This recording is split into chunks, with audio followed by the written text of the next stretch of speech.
ஆவியில் நிறைந்து வாழ முடியும். ஞானத்தில் நிரம்பி வாழ முடியும். தேவ அன்பிலே நிரம்பி வாழ முடியும். உடல் ஆரோக்கியத்தில் நிரம்பி வாழ முடியும். நிம்மதியாக வாழ முடியும். அதிகாரத்தோடு வாழ முடியும்.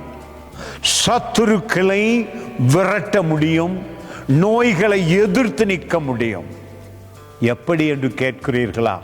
இரவும் பகலும் வேத வார்த்தையை நினைத்து கொண்டும் தியானித்து கொண்டும் பேசிக்கொண்டும் இருங்கள்.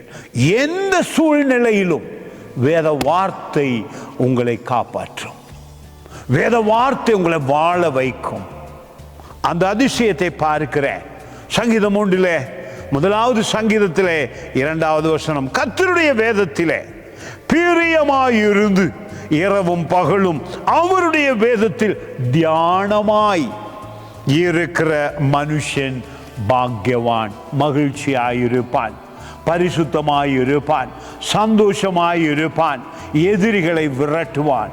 இந்த நாளில் இந்த வார்த்தை உங்களோடு பேசுவதாக. பகல் வேளையிலே அவருடைய வார்த்தையை நினைத்து கொண்டிருங்கள். இரவு வேளையிலே அவருடைய வார்த்தையை நினைத்து கொண்டிருங்கள்.